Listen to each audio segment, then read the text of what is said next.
Amigos, ¿qué tal? Muy buenas noches. Esto es The Frontline, Políticas Públicas, Autonomía Económica, Marketing y hoy Cultura de la Prevención con Vero Bersandi. ¿Cómo estás? Muchísimas gracias. Muy, muy bien, Miguel. Gracias por este espacio. Gracias, Vero. Pues aquí vamos a platicar, estamos con amigos, vamos a hablar de esto de la cultura de la prevención. Yo soy José Miguel Alba Marquina, en los controles está Axel y Axel Omar, está David Méndez Jiménez, perdón, no, David Mendoza. Saludos a mi amigo David Méndez Jiménez también. Es que ando con todos los David, tuvimos ferias de David recientemente y por eso ando con todo eso. Saludos allá también a Manuela Benítez Carrillo y a mis amigos de la revista Valores, a mi amigo, por supuesto, Alberto, que siempre nos manda nuestra revista Valores, nuestra revista Asesores, y bueno, ya la pueden encontrar en las tiendas de preferencia, sobre todo ya saben en cuáles. Pero bueno, Vero, ¿cómo estás? Bienvenida aquí a tu casa. Excelente, estamos excelentemente bien, sobre todo porque tenemos la oportunidad de compartir con las personas sobre la cultura de la prevención, prevenir los accidentes para que pues no ocurran situaciones trágicas y en dado caso de que ocurrieran, pues saber qué hacer. Así es. Pero además, bueno, forma parte, ahorita vamos a platicar un poco de ella. Ella es paramédico, tiene un libro muy interesante que se llama Cuida la vida de las personas que amas. Se Cuida. llama Salva la vida de quien amas, que son técnicas sencillas de primeros auxilios y prevención de accidentes en el hogar. Fíjate, eso es importantísimo porque además es la visión, obviamente, la importancia que tiene la familia de cuidarla, de procurarla, pero además la visión de alguien que sabe, de alguien que es paramédico. Y precisamente, bueno, platícanos cómo nace en ti esta pasión por salvar la vida de los demás. Muchísimas gracias, José Miguel. Bueno, ahora sí que la motivación viene desde casa y yo desde muy pequeña me acuerdo que mi papá en el trabajo donde estaba iba a las brigadas de protección civil y le daban primeros auxilios, decía que daban RCP, ventilación de boca a boca, atención de incendios y eso se me hacía como que ay, muy, muy interesante, decía como que eso es de los superhéroes, ¿no? Alguien que realmente sabe mucho puede hacer ese tipo de cuestiones y siempre decía que después Pues y más adelante. para muchos tú eres un superhéroe. Ay, Salvas muchísimo. vidas, cuidas vidas. O sea, los paramédicos, los médicos, los bomberos, son profesiones tan nobles que pues, son superhéroes, son nuestros superhéroes de carne y hueso. Ay, muchísimas gracias. Es un honor, un privilegio que lo digas, aunque creo que sí, no disto mucho de eso. Decimos incluso específicamente en la atención prehospitalaria para los paramédicos, los superhéroes están en los cómics o en el panteón. ¿Por qué? Porque como paramédico no puedes meterte a atender a una persona. Ese es como un tip muy básico en todos los primeros auxilios. Siempre tienes que ver por tu seguridad antes que cualquier otra cosa, antes de meterte a atender a un herido, a un incendio, a un derrumbe por un sismo, cualquier cosa, porque necesitas estar bien tú y seguro tú para poder atender a otros, porque si tú te expones, entonces ahora ya se vuelven dos víctimas en vez de una, entonces en vez de un paciente ya van a ser dos, así que siempre es la seguridad de uno primero y después la de otros. Ahí sí, por ejemplo, mis respetos y para el personal de medicina, que ahora incluso en pandemia hasta les hacíamos unos En aplausos y demás. pandemia y bueno, recientemente lo hemos visto en las noticias en este pasado mes de febrero, pues todos ellos que estuvieron, los que fueron a apoyar en Turquía, que bueno, aquí ya en México hay una cultura de prevención de los sismos y de contingencia, ¿no? Creo que somos de los países que más avanzados estamos en eso, debido a nuestra muy amarga experiencia. Éramos muy pequeños, 1985 y recientemente también 2017, que también fue no tan grave como el 85, pero también bastante lastimoso. Oye, por ejemplo, decías tú, no soy superhéroe, pero sí eres una persona que se preocupa por el cuidado de los demás, como decíamos, el personal de salud. ¿Qué es exactamente, para los que no lo sabemos, qué es un paramédico? Muchas gracias por la pregunta. Bueno, un paramédico es una persona que tiene los conocimientos y las habilidades para dar una atención inicial, para poder estabilizar a un paciente básicamente o en la escena o en el traslado a un centro hospitalario y bueno, poder brindar los primeros auxilios, las primeras asistencias, soporte básico, intermedio o avanzado, depende del nivel del paramédico. Este término, más que irnos como a la etimología de la palabra que sea paramédico, es como paramedicina y que ayuda previo a la medicina o a la par que el paramédico, en realidad viene de los parajumpers, cuando en las guerras, específicamente en la guerra de Vietnam, Uh -huh. para asistir a los soldados había el personal médico y entonces que también era entrenado en la milicia y bueno, pues los lanzaban de un paracaídas, el paramédico lo lanzaban, era el parajumper, o sea, que saltaba con el paracaídas para llegar directamente a la zona donde estaban los lesionados y bueno, ahí atendía. Entonces, desde ahí viene como que el origen del paramédico, porque eran los paracaidistas. El día de hoy, pues ya no todos, evidentemente, la mayoría de los paramédicos no somos paracaidistas. Sin embargo, bueno, pues existen diferentes términos. Ese es como el básico o el que se conoce como muy coloquialmente. En realidad, la norma oficial mexicana de la Secretaría de Salud tiene el término de técnico en atención médica prehospitalaria o TAMP. Ese es como el término actualizado de acuerdo a la norma oficial, que somos TAMP, nivel básico, intermedio o avanzado. Wow, bueno, muy interesante todo esto porque además ya es toda una clasificación, una taxonomía, ¿no? Digamos de los tipos de paramédico que existen. Y bueno, precisamente hace rato tú hacías muy puntual la diferenciación entre un paramédico y un personal de la salud, un médico que obviamente pues son los que son un poco más visibles. Además, pues parece que literal desde que nacemos, pues estamos más acostumbrados a convivir con el médico, con el paramédico no tanto. Y de repente la labor de ustedes es totalmente altruista muchas veces, ¿no? Existen grupos de paramédicos que luego vemos que en las carreteras, en otros lugares están pidiendo el apoyo económico. Platícanos por qué hay este desconocimiento de la cultura del paramédico en México y por qué incluso existen estas cuestiones que a veces son hasta voluntarias. Bueno, pues mucho efectivamente de lo que hacemos es como por la cuestión de servir. Hay lemas que existen desde hace mucho tiempo. Uno de ellos es, hacemos esto para que otros puedan vivir. En mi caso es como la capacitación y ayudar a otras personas a que sean entrenadas en este tipo de asistencia.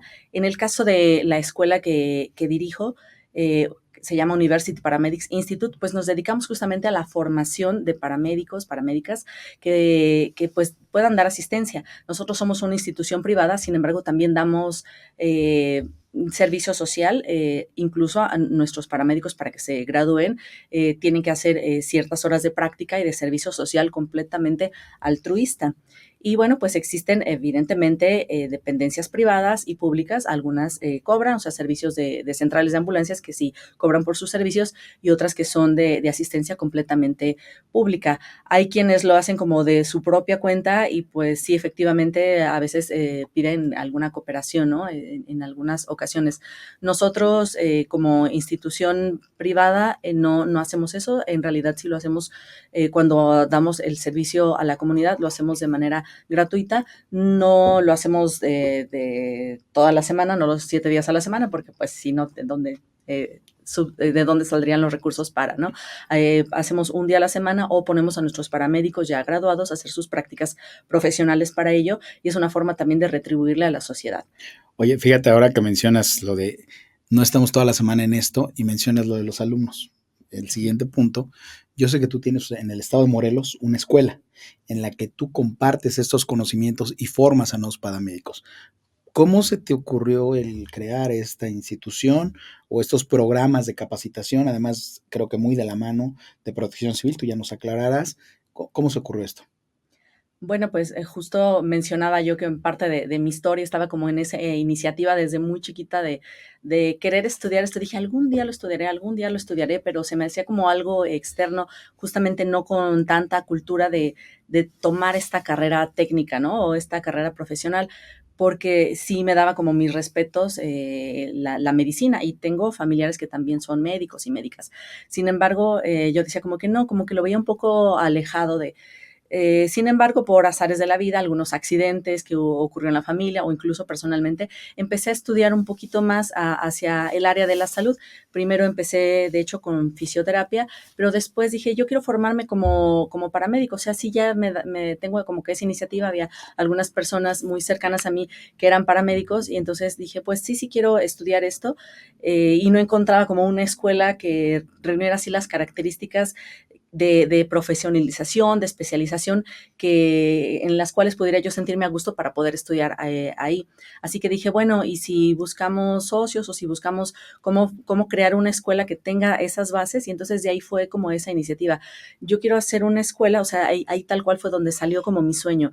Quisiera hacer una escuela que formara la diferencia, que tenga programas académicos realmente competitivos, que sea disruptiva desde su imagen, desde su nombre, desde todo lo que oferta. Y bueno, pues así fue como se creó. Esa idea surgió en el 2008 y para el 2009 ya quedó constituida legalmente University Paramedics Institute. Y bueno, pues desde entonces hasta la fecha no hemos parado de dar capacitaciones y cursos y diplomados de paramédicos. E incluso tenemos diferentes especializaciones como paramédico especializado en el deporte, paramédico especializado en la industria o paramédico básico, intermedio, o sea, diferentes niveles.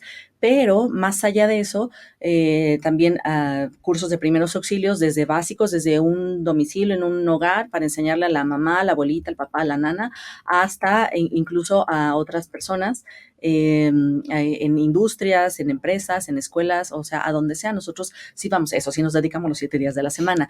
Ahora bien, yo me di cuenta que también había personas que no querían estudiar como que tanto especializarse, ¿no? O hay personas que dicen, no, es que me dan miedo los primeros auxilios, yo no sé, me pongo nervioso, veo sangre y me desmayo. Y bueno, ahí fue donde surgió la parte de escribir un libro que fuera básico, que fuera con un lenguaje básico para Eso te iba a toda la preguntar gente. del libro, ¿cómo surge? Porque además, como dice bien mencionas, ahorita vamos a hablar, por ejemplo, qué pasa cuando tienes al personal de salud enfrente, pero con los civiles, como nosotros, pues de repente hasta nos da miedo el dar un PCR, PCP, CRSB. RCP, ajá. Exacto, o no sé, alguien que tiene un atragantamiento o no sé, cualquier cosa, ¿no? Aplicar un torniquete, por ahí traes una herramienta, ahorita nos vas a platicar. Ajá. Entonces todo esto nos da mucho miedo porque decimos, pues, ¿cómo voy a atender a alguien que no sé y a lo mejor hasta lo perjudico más, ¿no? Efectivamente, sí se tiene como ese miedo de, ay, sí meto la mano, no meto la mano. Justamente para eso es la importancia de tomar entrenamientos en primeros auxilios, de tomar cursos. Honestamente, sí les invito, puede que estudien en UPI, en mi escuela o en cualquier otro lado, pero vayan a un centro cercano donde se encuentren cada uno de ustedes que está escuchando, para que tomen las habilidades y las destrezas, el desarrollo, porque verlo nada más así como que en un video o en una red social no es suficiente. Hay que practicar, hay que ver como lo que se siente y demás, porque de verdad uno nunca sabe en qué momento puede ocurrir un accidente y puede ser que en tus manos esté salvar la vida de quien amas. Justamente por eso es El donde libro. sale el título del libro. Uh-huh. Así es, dije, bueno, hay personas que les da miedo a atender y que dicen, no, mejor no meto la mano porque ni voy a saber. O quieren estudiar y se encuentran con terminología médica que parece que están hablando como que en otro idioma y no le entiendo nada y luego se aburren y mejor no estudian nada. Así que el libro tiene un lenguaje básico para todo público y para que puedan aprender a aplicar los primeros auxilios. Ok, aparte del lenguaje básico y que es muy afable para la gente, ¿qué más van a encontrar en esta obra? ¿Cómo la dividiste? ¿Cómo la conceptualizaste? ¿Cuántos capítulos? ¿De qué trata cada uno? Bueno, pues en este capítulo, en este libro se ven las acciones básicas para salvar una vida, desde cómo activar el sistema médico de urgencias médicas, es decir, cómo pedir ayuda, cómo pedir una ambulancia. A veces con eso ya estamos haciendo y ejerciendo los primeros auxilios, porque hay quienes digan, no, yo no quiero meter la mano, pero si yo pido ayuda y decir, pues pasó un accidente en tal carretera, en tal calle, vi una persona herida, yo me dio miedo, no quise, no sé qué hacer, entonces, bueno, yo no meto la mano, pero saber pedir los auxilios, saber pedir ayuda, esos ya son primeros auxilios y entonces de ahí también se puede empezar a ayudar a una persona, tomar signos vitales, cuál es la importancia, para qué se necesitan los signos vitales, de cómo identificar o cómo prevenir accidentes en el hogar, desde el baño, la cochera, la cocina, la habitación, el patio, la alberca, o sea, en todos esos puntos específicos en la casa, qué hacer en heridas y hemorragias, que esto es lo que en los últimos años se ha visto que es de mucho mayor importancia y vital atención aprender a atender. Porque, por ejemplo, lo que vemos en las películas, ¿no? El CPR o el RCP, reanimación cardiopulmonar, que significa que les dan las compresiones en el pecho, ¿no? Y que están 1, 2, 3, 4 y les daban hasta ventilación de boca a boca. Ahorita, por cierto, a personal básico ya no se da ventilaciones de boca a boca por aquello de evitar el COVID, sobre todo. Sí, exactamente, evitar contaminaciones de la COVID. Así que no, ya no se da ventilaciones y es incluso para una RCP o una reanimación cardiopulmonar de calidad, lo más importante son las compresiones en el pecho. Entonces, en el libro también vienen esas maniobras. Sin embargo, mencionaba yo la importancia de las hemorragias. Una persona que deja de respirar a los 4 minutos podría empezar a tener daño neurológico, que no le llegue el oxígeno al cerebro.